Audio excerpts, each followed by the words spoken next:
Vamos a iniciar, apreciados hermanos, abriendo la escritura en el capítulo 19 del libro Primero de los Reyes.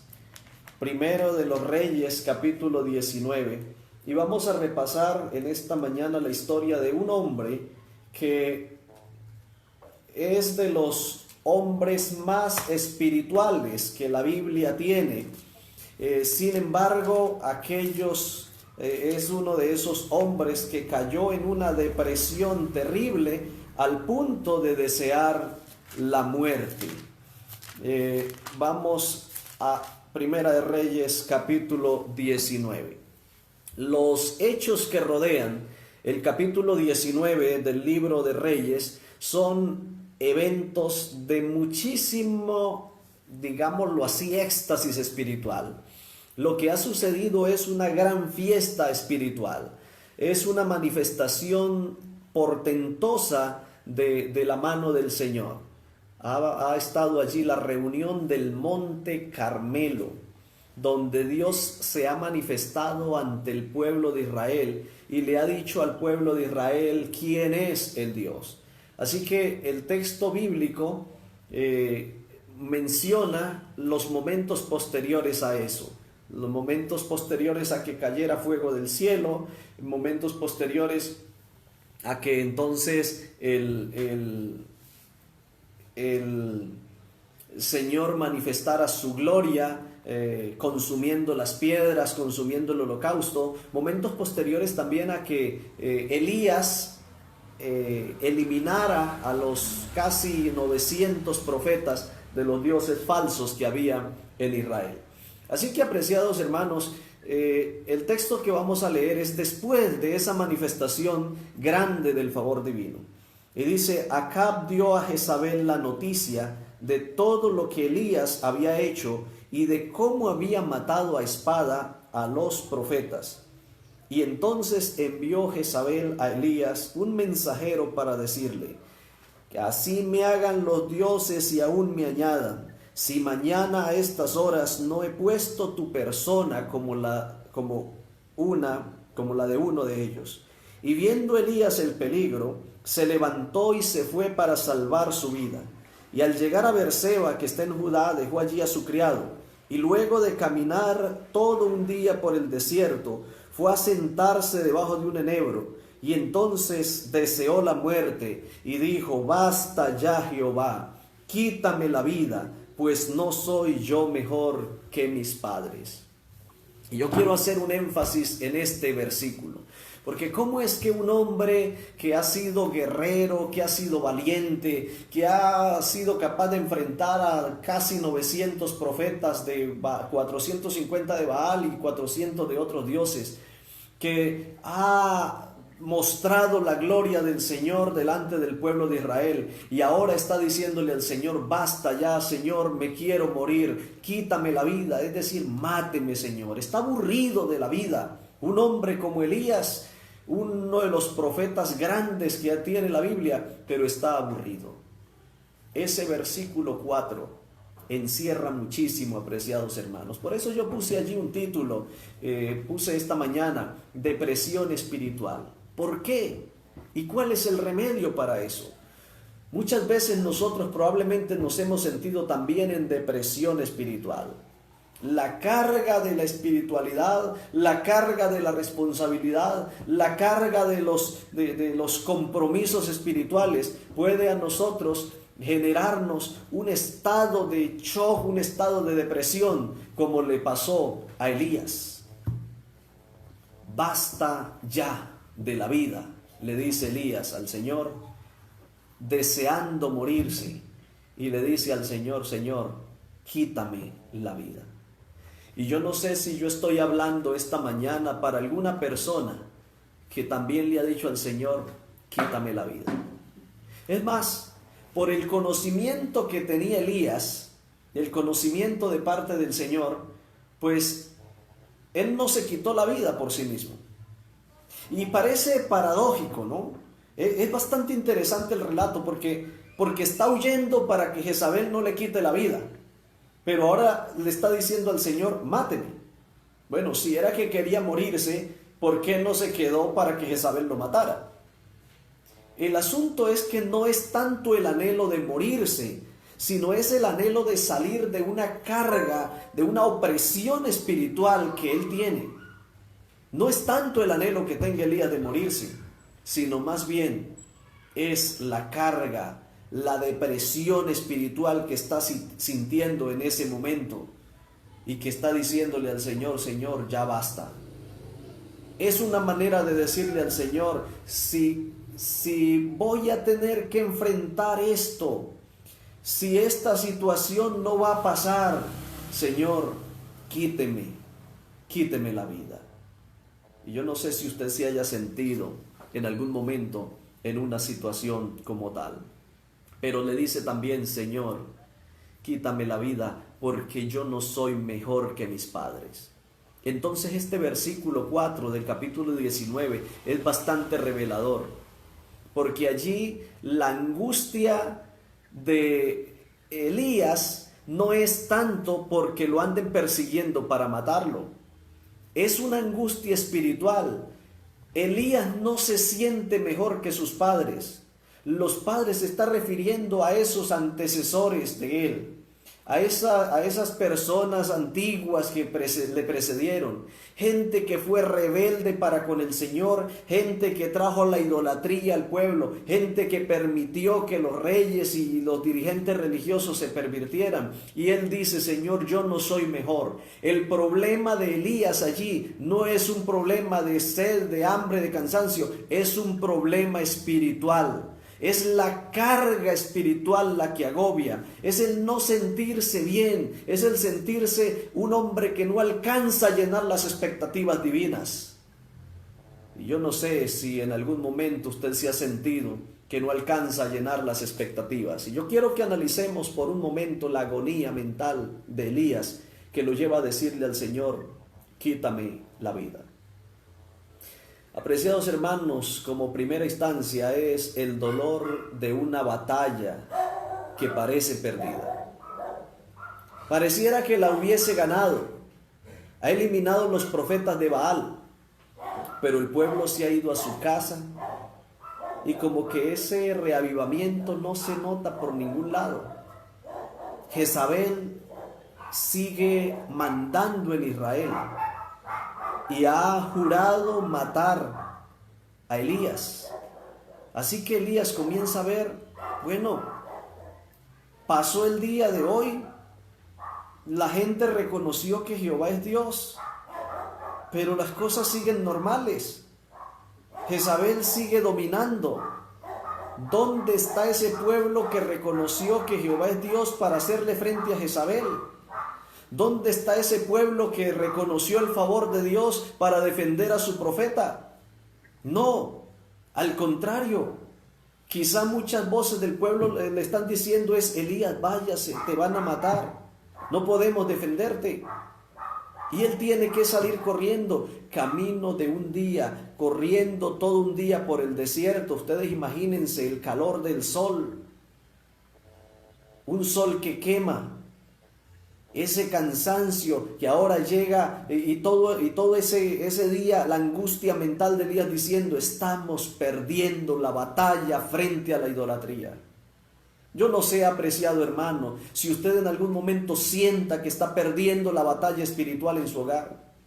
Usted lucha, usted ora, usted se esfuerza por hacerlo mejor y cada vez más ve que las cosas siguen lo mismo de terribles. Y es probable, apreciado hermano, apreciada hermana, que usted también se haya sentido con la misma angustia mental y parezca como que la batalla ya se perdió. Después de esa manifestación que Dios hizo, después de esos actos portentosos del Señor, se esperaba que hubiera una reforma decidida del pueblo, pero todo había seguido igual. Los profetas de Baal no estaban, pero el pueblo y la mayor promotora de Baal continuaba dominando. Es también el sentimiento de Elías de haberse quedado solo. Porque muchas veces cuando usted lucha, guerrea espiritualmente, usted se siente haber quedado solo. Y pareciera que no hay nadie a nuestro alrededor, nadie que nos dé una palabra de ánimo, una palabra de aliento, nadie que quizás nos pueda hacer una llamada y decirnos ánimo, estoy con usted, estoy orando. Y en esos momentos de soledad, en esos momentos en los que parece que no hay nadie más luchando, el enemigo aprovecha para infundirnos pensamientos y hacernos sentir más la carga de que estamos solos lidiando con una lucha que parece perdida. Elías se sentía solo. No había otro profeta que se levantase y dijese, yo estoy contigo, Elías. No había alguien del pueblo que dijese, pues si van a matar a Elías, que me maten a mí primero. No había nadie que pudiese defender a Elías. Y Elías miraba quizás hacia todos lados y decía, Señor, yo solo he quedado, a mí me buscan para matarme. El sentimiento de ser perseguido, créanme hermanos, para ninguno de nosotros es un acto de, oiga, qué bonito, nos van a perseguir. Que le digan a usted, váyase de su tierra sin que pueda sacar nada, váyase de su casa. Nadie se alegra y dice, bendito sea el Señor, me están persiguiendo, soy perseguido. Nada. Elías ha tenido nuevamente que continuar su carrera solo por el desierto, con pesar, con dolor por su pueblo. Y lo que más siente un líder espiritual es el dolor cuando ve que su pueblo no responde a los mensajes divinos. Es un dolor intenso que solamente aquel que esté en la posición de liderazgo del pueblo del Señor lo puede comprender. Y allí está Elías. Está Elías afligido, está Elías solo, está Elías con una batalla que parece perdida, está Elías con el sentimiento de ver que su obra no era apreciada. ¿Cuántas veces escucharía Elías gente del pueblo diciendo, ese profeta, si es que tiene tanta fe, el profeta, ¿por qué se esconde de Acab? ¿Por qué no viene a poner la cara en el pueblo? ¿Por qué no viene a darnos el mensaje? Saben, apreciados hermanos, que eso duele para un líder de la iglesia, para un líder del Señor. Que su obra no sea apreciada, que la labor que realiza para el Señor no sea apreciada. Y estas cargas oprimían a Elías al recibir las críticas. No solamente eso, sino las cargas que más Elías tenía era que todos los mensajes que le había dado Acab, todos los mensajes que le había dado al pueblo, parecía que no habían servido de nada, porque el pueblo seguía en idolatría. Pero más que eso, apreciados hermanos, era el sentimiento de culpabilidad. Porque Elías pensaba, o Elías había llegado a creer en ese momento, que la situación por la cual estaba pasando el pueblo era su culpa. Quizá Elías decía, quizá por mi culpa Dios no ha hecho cosas más grandes en este pueblo. Quizá Elías decía, es probable que hay algún pecado en mí que no permite que la bendición del Señor llegue al pueblo. El pensar que las cosas no funcionaban por su culpa le llevó a decir a Elías, Señor, yo no soy mejor que mis padres. Yo soy un idólatra, Señor, yo quizá no te represento como debiera representarte. Quizá soy un cobarde al estar huyendo.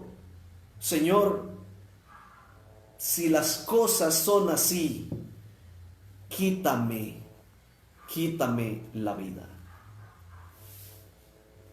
Es probable que yo esté hablando esta mañana para algún anciano de iglesia que siente que su obra no es suficiente. Que esté hablando para algún líder de iglesia que sienta que la iglesia no aprecia su labor, que recibe críticas constantes. Es posible que yo esté hablando para algún hermano en esta mañana que lucha pensando que la batalla está perdida, que tiene que recibir la crítica de las personas, que el diablo le sugiere al oído, tú no eres nada, Tú lo único que eres es un aparentador. Tú no eres capaz. Tu labor no sirve. Tu obra no sirve. Y eso Satanás es experto en decírnoslo al oído, con el objetivo de desalentar a los siervos del Señor. Apreciados hermanos, si Elías fue desalentado por el enemigo en estas circunstancias, usted y yo no estamos exentos de ello. Miren, el libro Profetas y Reyes, la página 119 dice: a todos nos tocan a veces momentos de intensa desilusión y profundo desaliento. Días en que nos embarga la tristeza y es difícil creer que Dios sigue siendo el bondadoso benefactor de sus hijos terrenales. Días en que las dificultades acosan el alma, en que la muerte parece preferible a la vida. Entonces es cuando muchos pierden la confianza en Dios y caen en la esclavitud de la duda y la incertidumbre y de la incredulidad. Si en tales momentos pudiésemos discernir con percepción espiritual el significado de las providencias de Dios, veríamos ángeles que procuran salvarnos de nosotros mismos. Ustedes saben lo que es eso. Que los ángeles del Señor estén tratando de salvarnos de nosotros mismos, de esas luchas internas que tenemos, de esas angustias mentales, de esas formas de pensar que Dios nos ha abandonado, de esa forma de pensar de que el Señor no ha estado con nosotros, que estamos solos en esta batalla. Dios no quiere que pensemos así, pero nuestra naturaleza humana nos lleva y no estamos exentos de ello, pues hasta Elías, un profeta por el que el Señor hizo portentos, lo pensó de esa manera. Dice que estos ángeles luchan para salvarnos de nosotros mismos y luchan para asentar sobre nuestros pies sobre un fundamento más firme que las colinas eternas. Saben, hermanos, todos podemos pasar por ese valle del desaliento. Y yo quiero decirles que estos momentos de cuarentena por los cuales estamos pasando, el hecho de no poder relacionarnos con nuestros hermanos, el hecho de que la vida, la rutina espiritual cambia, es algo nuevo que nosotros estamos viviendo. Puede que afecte y que en algún momento nos sintamos con depresión espiritual.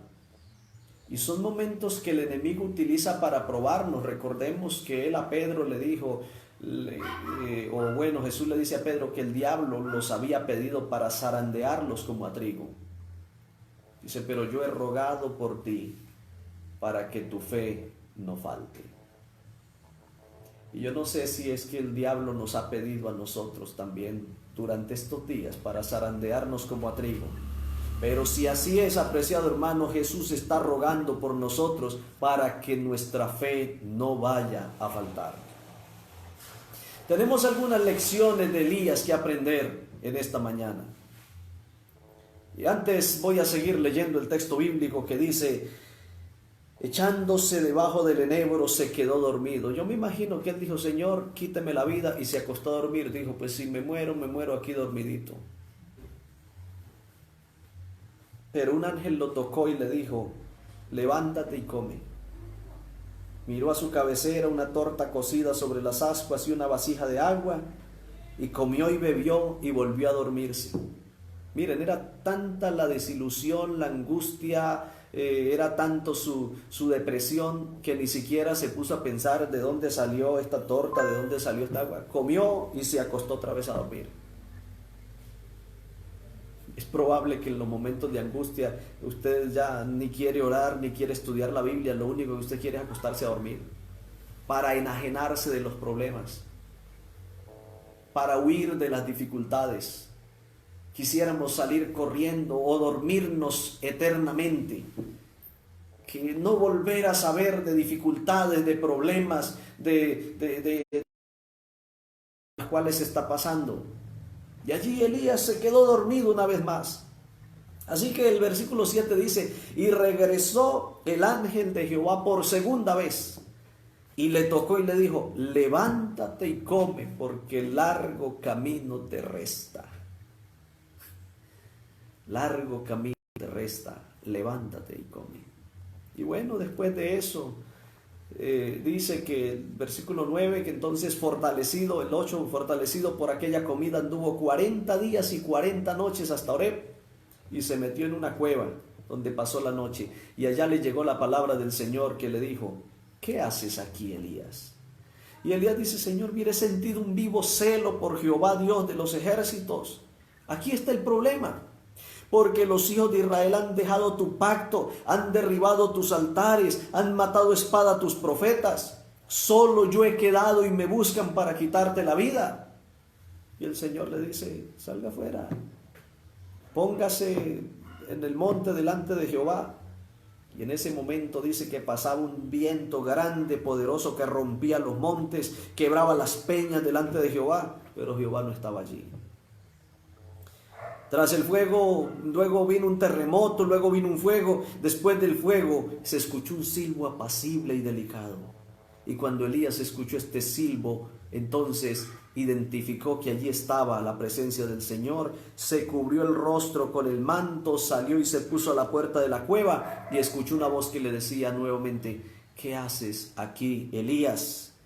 Y él respondió: he sentido un vivo celo por Jehová, Dios de los ejércitos. Nuevamente repite la historia: porque han derribado tus altares, han dejado tu pacto, han matado a los profetas, y solo yo he quedado y me buscan para quitarme la vida. ¿Saben, hermano? La preocupación de Elías no era tanto por su vida. La preocupación de Elías era porque el culto del Señor parecía haberse extinguido. Yo no sé, pero en estos días puede que haya algún hermano preocupado. ¿Qué va a pasar con la iglesia? ¿Cuándo la vamos a volver a abrir? ¿Se va a acabar la iglesia? Mire, hermanos, la mayor preocupación, y yo lo noto también en mis ancianos de iglesia, es por aquellos hermanos que no están conectados, que no sabemos si están haciendo el culto, si no lo están haciendo, y a nosotros nos embarga un sentimiento: ¿será que estos hermanos van a perseverar en la fe? Y como Elías podríamos sentirnos: solo yo he quedado, Señor, mira, han cerrado las iglesias, han hecho esto. Y entonces sentir ese gran dolor, esa gran angustia por el pueblo de Jehová. Y ahí está Elías. Y el Señor le dice, Jehová le dice: vuelva por el mismo camino, váyase hacia Damasco. Vas a llegar, vas a ungir al rey de Israel, vas a ungir al rey de Siria. Pero el versículo 18 dice: pero haré que queden en Israel 7,000 cuyas rodillas no se doblaron ante Baal y cuyas bocas no lo besaron. 7,000 en Israel no habían adorado a Baal. 7,000 no se habían doblado ante Baal, no se habían arrodillado ante él. Y Elías creía que estaba solo. Hermanos, no estamos solos en medio de este conflicto. No estamos solos en medio de esta lucha. El Señor tiene a sus hijos fieles. El Señor nos sostiene con su mano derecha. La apostasía que prevalece hoy en el mundo es similar a la que se extendió en los tiempos del profeta en Israel. Hay multitudes que hoy siguen a Baal al exaltar lo humano sobre lo divino, al alabar a sus dirigentes populares, al rendir culto a Mamón, el dios de las riquezas, y al colocar las enseñanzas de la ciencia sobre las verdades de la revelación. La duda, la incredulidad hoy están ejerciendo una influencia nefasta sobre las mentes, sobre los corazones de los seres humanos, y muchos están reemplazando los mandatos de Dios por las teorías de los hombres. Se enseña públicamente que hemos llegado a un tiempo en que la razón humana debe ser exaltada sobre las enseñanzas de la palabra de Dios. La ley de Dios, la norma de la divina justicia se declara anulada. Y cuando nosotros vemos ese panorama del mundo, podríamos pensar: nos estamos quedando solos. Tras de que éramos bien poquitos en este pueblo, tras de que éramos bien poquitos en esta vereda, tras de que somos bien poquitos en el mundo, y ahora nos cierran. Y ahora no tenemos cómo predicar. Y ahora no podemos salir a hacer la obra misionera. Esta preocupación no la tuvo usted solamente, apreciado hermano. Esta preocupación también la tuvo Elías. Elías, el profeta de Dios. Pero apreciados, no es extraño el desánimo.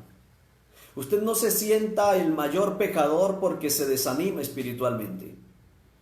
Mire, Profetas y Reyes, la página 127 dice, si en circunstancias penosas, hombres de poder espiritual, apremiados más de lo que pueden soportar, se desalientan y abaten. Si a veces no ven nada deseable en la vida, esto no es extraña cosa o una cosa nueva. Es decir, si hay momentos, si hay ocasiones en los cuales un hombre de Dios se pueda desalentar, pueda ser abatido. A Elías le pasó. Y mire, ella sigue comentando, dice, y fue cuando su esperanza había desaparecido y la obra de su vida se veía amenazada por la derrota, cuando aprendió una de las razones o lecciones más preciosas de su vida. ¿Y cuál fue la razón preciosa que aprendió, la lección preciosa que aprendió? En la hora de su mayor flaqueza, conoció la necesidad y la posibilidad de confiar en Dios en las circunstancias más severas. Es en circunstancias difíciles, apreciados hermanos, cuando aprendemos a confiar más en nuestro Dios. Es en circunstancias difíciles cuando debemos aferrar nuestra fe.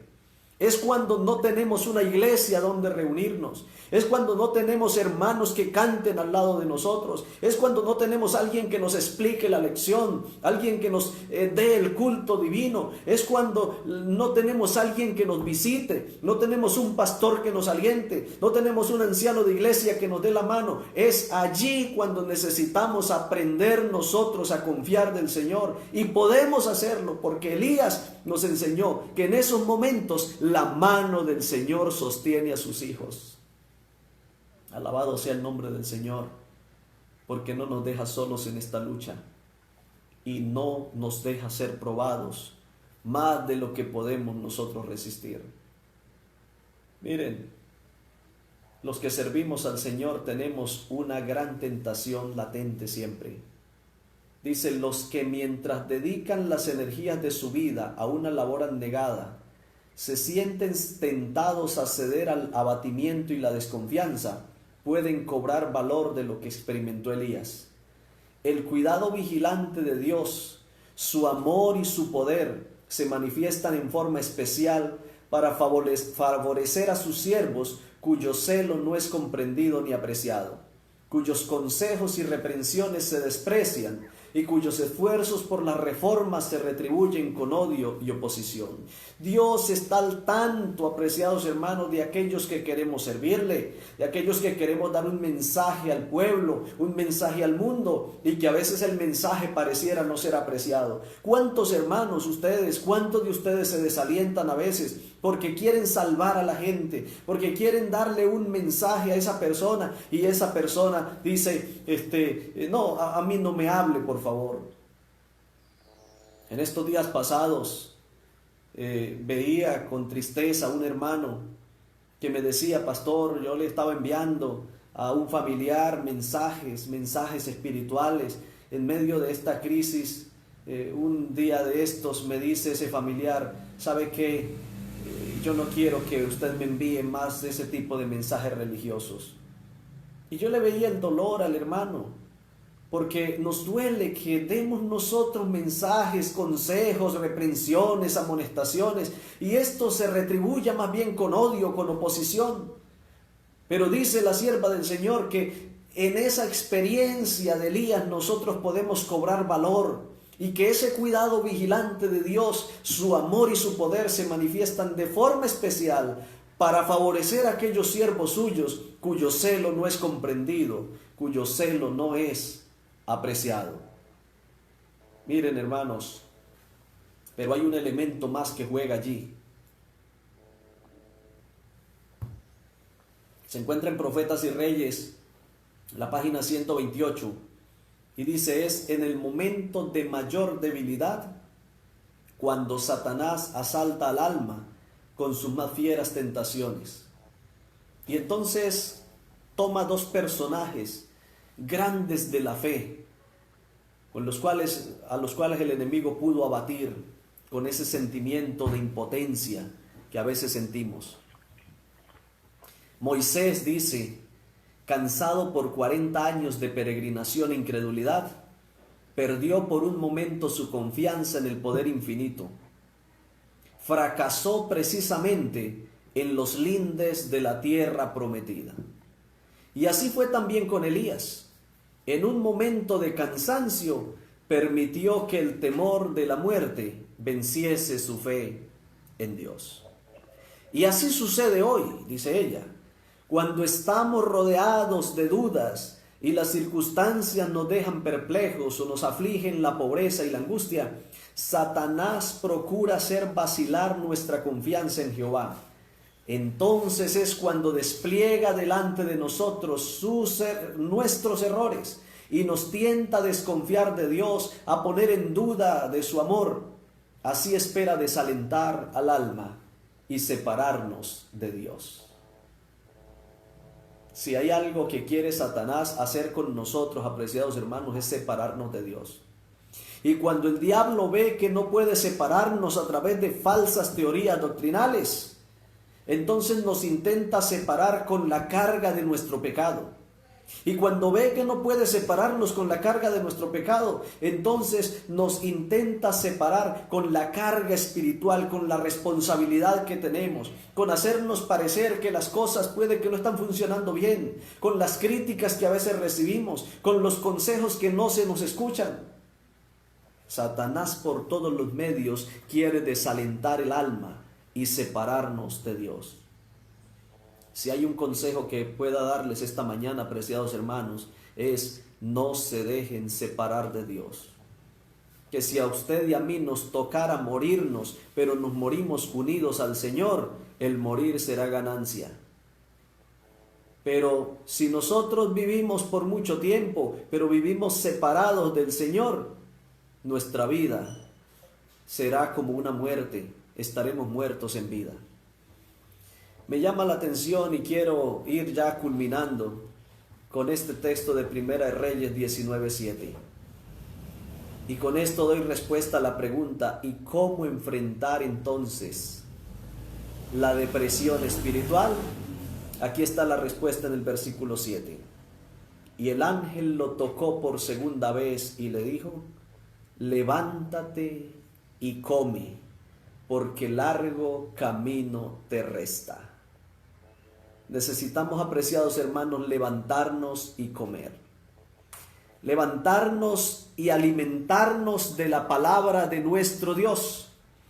Levantarnos y alimentarnos cada día de ese pan espiritual que el Señor nos ha dado, que el Señor nos ha dejado. Si hay un tiempo en el cual necesitamos estudiar la palabra del Señor, repasar las promesas divinas, es este tiempo. No ha existido ni existe en la historia otro momento en el cual estudiar la palabra del Señor sea de tanta importancia como lo es hoy. Porque cuando el diablo viene a mí con desaliento y viene para decirme, pastor, usted no sirve para nada, pastor, usted no está haciendo la labor que debería hacer, cuando el diablo viene para decirme, usted es un ser humano lleno de errores, aquí está la palabra del Señor para decirme, Elías también fue un hombre sujeto a las mismas pasiones, pero el Señor lo sostuvo hasta el final. Cuando el diablo viene para decirte a ti que no sirves, para decirte que tú no puedes continuar con la carrera, que tú vas a perder esta lucha, está la palabra del Señor para decirte que tú puedes ser victorioso en Cristo Jesús, que el Señor te va a sostener, que estará contigo en la angustia, que te librará y te glorificará, que te saciará de larga vida y te mostrará la salvación. Cuando el diablo viene para decirte que no valen la pena los esfuerzos que haces en la predicación del Evangelio, que nadie te está poniendo cuidado, que para qué gastas tiempo, que para qué gastas quizá dinero, que para qué gastas energías en predicar la palabra del Señor cuando nadie la escucha. La palabra del Señor viene para decirnos: y será predicado este evangelio del reino en todo el mundo para testimonio a todas las naciones, y entonces vendrá el fin. Nuestros esfuerzos de predicación, nuestros esfuerzos por hablarle al mundo, nuestros esfuerzos por hablarle a la gente, están allí para hacer testimonio a todas las naciones. Preciados hermanos, necesitamos comer, porque largo camino nos resta. La vida no va a terminar aquí. El mundo no va a terminar aquí con esta situación que estamos viviendo. Nos queda un camino en el cual necesitamos alimentarnos. Y sabe que esa comida que se comió Elías dice que le alcanzó para caminar 3 días hasta llegar a la presencia del Señor. Necesitamos alimentarnos, apreciados hermanos, de tal manera que el alimento que recibamos nos alcance hasta que encontremos el rostro de nuestro Señor Jesucristo, cuando Él regrese en las nubes de los cielos. No importa que te hayas sentido o que te vayas a sentir de aquí en adelante en algunos momentos con deseos de morirte, oprimido por las cargas. No importa que te sientas el más pecador, pero si vienes a Dios, si vienes a Cristo, comes del alimento de Cristo y te mantienes en la ruta de Cristo, vas a poder contemplar la gloria del Señor. Vas a sentir ese silbo apacible y delicado que te dice: yo estoy contigo y yo te voy a guiar y te voy a reunir con los 7,000 que no han doblado rodillas ante Baal. Apreciados hermanos, mi mayor anhelo, mi mayor deseo es que el Señor pueda fortalecer nuestra fe y pueda fortalecer nuestra confianza en esta mañana, y que esa confianza perdure, permanezca.